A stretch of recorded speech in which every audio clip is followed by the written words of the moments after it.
Halo teman-teman semua, salam bertemu kembali bersama saya Ahmad Mikhail Zaini, Samuel Sekuritas Indonesia.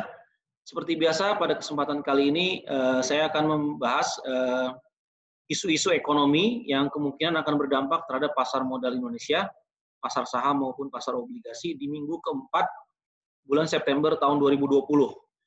Seperti biasa, saya akan mencoba untuk melihat perkembangan isu-isu ekonomi ya, data-data ekonomi yang kemungkinan akan berpengaruh terhadap pasar saham kita maupun pasar obligasi seminggu ke depan.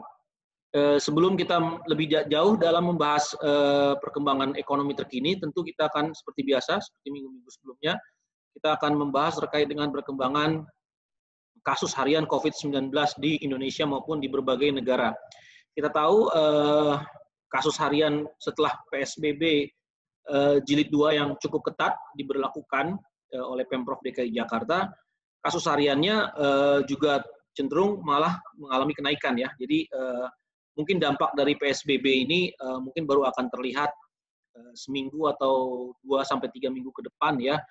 Baru kemungkinan kita berharap kasus harian dari COVID-19 di Indonesia akan turun. Tapi kalau melihat tren harian sampai dengan minggu ketiga bulan September 2020, kita tahu kecenderungannya kasus harian COVID-19 ini kecenderungannya mulai meningkat. Ini kita lihat ya, kurva yang warna hijau, hampir 4.000 orang tambahan kasus baru COVID-19 di saat negara-negara emerging market lainnya, contohnya seperti Malaysia, Thailand, ya negara-negara dekat tetangga kita, Vietnam, gitu ya, Filipina, itu kasusnya cenderung turun. Jadi Indonesia memang risikonya cenderung naik ya, risiko berinvestasi di Indonesia cenderung naik karena kasus harian COVID-19 di Indonesia masih belum bisa mengikuti pola tren negara-negara tetangga.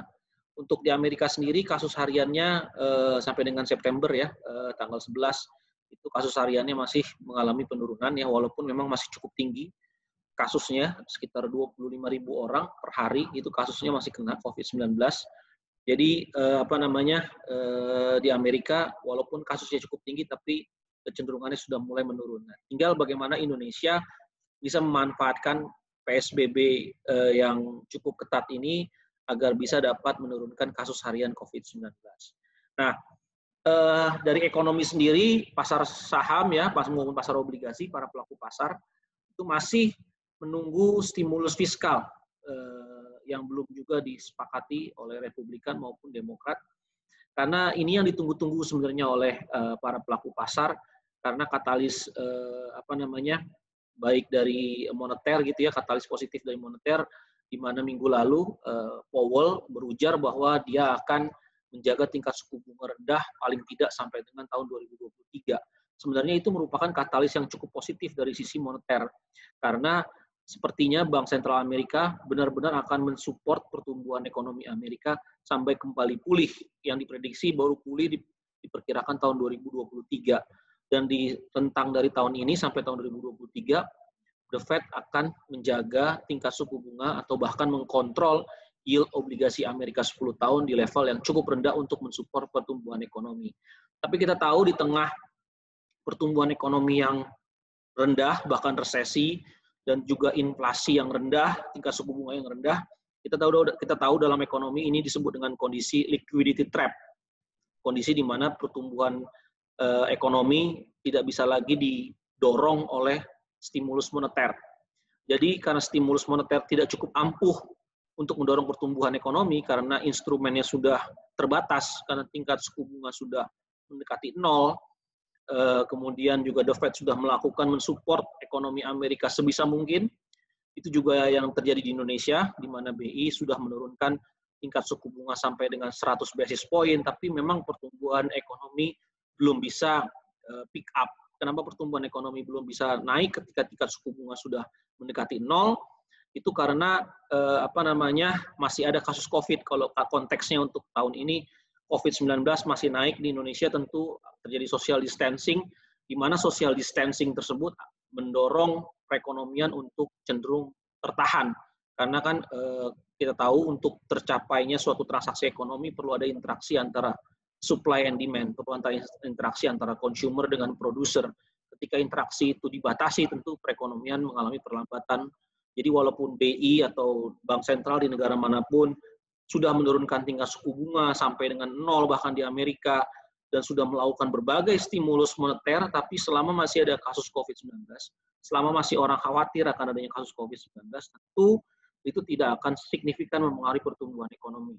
Yang cukup signifikan mempengaruhi pertumbuhan ekonomi mungkin bisa dari sisi fiskal, di mana pemerintah berbelanja ketika sektor swasta tidak bisa berbelanja atau tidak punya daya kemampuan untuk mengkonsumsi lebih tinggi.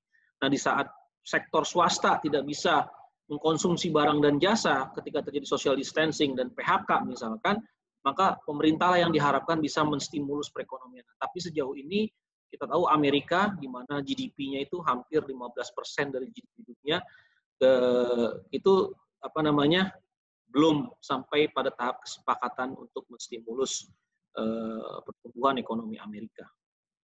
Jadi saya perkirakan ekonomi Amerika akan mengalami perlambatan dari sisi recovery. Kita tahu minggu ini ada data PMI market, PMI Purchasing Manager Index ini di minggu sebelumnya, di bulan sebelumnya itu di bulan Agustus itu indeksnya naik 54, sudah mengalami recovery, tapi diperkirakan di bulan September, prediksi awal di bulan September itu akan sedikit melambat di posisi 53, tapi tetap ekspansi.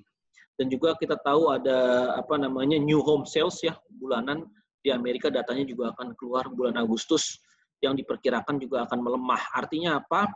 Artinya perbaikan ekonomi Amerika yang tadinya cukup baik dari bulan Mei sampai dengan Agustus itu cukup mengalami kenaikan, tapi mungkin nanti akan mengalami perlambatan recovery-nya di bulan Agustus dan September. Karena apa? Karena tadi ekonomi Amerika belum benar-benar pulih, butuh stimulus fiskal tambahan, tapi masalahnya stimulus fiskal tambahannya itu belum mencapai kata kesepakatan di sana, di Kongres ya, di Amerika. Nah, untuk pasar tenaga kerja, karena tadi terjadi perlambatan perbaikan ekonomi, kelihatannya pasar tenaga kerja Amerika juga belum mengalami perbaikan. Kita tahu masih ada sekitar 12,6 juta orang di Amerika yang masih mencari pekerjaan atau pengangguran terbuka ya. Mereka masih mendapatkan unemployment benefit, dan juga kita tahu cukup stagnan ya jobless claim. Per minggu rata-rata orang Amerika itu masih meminta unemployment benefit sekitar 800.000 orang per minggunya, dan cukup stagnan, belum bisa turun seperti pola sebelum COVID, sehingga saya melihat ada kemungkinan perbaikan ekonomi Amerika itu mengalami perlambatan ya. Tanpa ada stimulus fiskal tambahan, sulit kelihatannya untuk ekonomi Amerika cepat pulih. Nah, kalau dari domestik sendiri, BI minggu lalu mempertahankan tingkat suku bunga acuan sebesar 4%, masih BI 7 days repo-nya, walaupun inflasi sudah cukup rendah dan neraca perdagangan kita surplus sudah 11 miliar dolar ya, Januari Agustus surplus 11 miliar dolar, dari sebelumnya minus 2 miliar dolar, sekarang surplus 11 miliar dolar. Itu menunjukkan bahwa sebenarnya secara fundamental rupiah cukup kuat, dan juga inflasi rendah menunjukkan bahwa daya beli uang atau stabilitas harga itu cenderung stabil, sebenarnya bahkan cenderung melemah harga inflasi ya. Tapi BI memutuskan bulan September ini tidak menurunkan tingkat suku bunga karena PSBB ketat yang kemungkinan itu akan berisiko jika Bank Indonesia menurunkan tingkat suku bunga di tengah adanya PSBB ketat ya. Jadi cukup berisiko, sehingga Bank Indonesia mempertahankan tingkat suku bunga. Tapi bagusnya dengan tingkat suku bunga dipertahankan, maka rupiahnya relatif stabil karena yield spread antara SUN dengan US Treasury di Amerika itu terjaga tinggi, sehingga atraktif, menjaga daya atraktifness ya, atau menjaga menariknya imbal hasil SUN di Indonesia, sehingga mendorong stabilitas rupiah. Nah, kalau rupiahnya stabil, kita tahu ya, pasti indeks harga saham gabungannya juga akan cenderung menguat.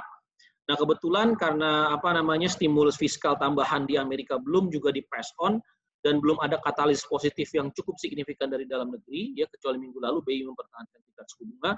Saya melihatnya ada kemungkinan minggu ini dan minggu depan, kemungkinan indeks harga saham gabungan kita akan koreksi, mungkin koreksinya di sekitar 4.700 sampai dengan 4.800. Jadi indeks harga saham gabungan kita kemungkinan akan berada di rentang 4.700-4.800 karena minimnya katalis positif dari dalam negeri, dan kemungkinan juga belum disahkannya stimulus fiskal, plus ada PSBB di Jakarta, sehingga menekan indeks harga saham gabungan kita. Jadi kalau kita lihat sebenarnya dari sisi rupiahnya cenderung menguat setelah BI mempertahankan tingkat suku bunga di level 14.700 ya, rupiah itu cenderung menguat, tapi karena dari dari sisi obligasi tadi ya belum ada katalis positif juga dari dalam negeri, dari sisi ekonomi juga saya lihat kemungkinan indeks harga saham gabungan kita akan koreksi. Kelihatan juga ada kekhawatiran investor ya terkait dengan ekonomi Indonesia dengan diberlakukan PSBB ini. Kekhawatirannya dilihat dari di mana investor itu cenderung untuk membeli tenor-tenor jangka pendek. Kita tahu biasanya kalau investor itu cenderung membeli tenor jangka pendek dibandingkan tenor jangka panjang, artinya resiko berinvestasi di suatu negara tersebut cenderung mengalami peningkatan. Walaupun kita tahu yield spread antara Yusun dengan US Treasury masih cukup tinggi, tapi karena investor melihat dalam jangka pendek masih ada risiko terkait dengan PSBB di Indonesia, mereka cenderung memilih tenor jangka pendek sehingga kemungkinan akan menyebabkan koreksi baik itu di pasar obligasi maupun di pasar saham. Kita lihat juga di pasar saham sampai saat ini ya asing masih mencatatkan net sell year to date 2,6 miliar dolar ya, sampai dengan minggu ketiga bulan September asing masih mencatatkan net sell. Di September ini aja asing masih mencatatkan net sell sebesar 785 juta dolar di pasar saham.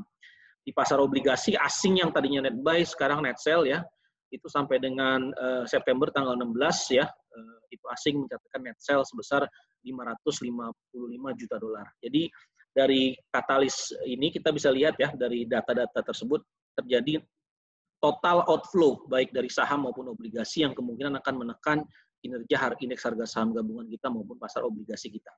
Dan untuk data-data pentingnya seperti saya bilang tadi, data manufacturing di Amerika bulan September tanggal 23 itu akan keluar dan kemungkinan akan lebih rendah, dan juga initial jobless claim di Amerika kemungkinan juga akan stagnan, masih akan sekitar 860.000 orang yang akan mengantri untuk mendapatkan unemployment benefit di Amerika, yang tentunya itu tidak begitu baik bagi kinerja pasar modal global baik di Amerika maupun di Indonesia. Mungkin itu aja yang bisa saya sampaikan. Terima kasih atas perhatiannya, semoga bermanfaat. Salam.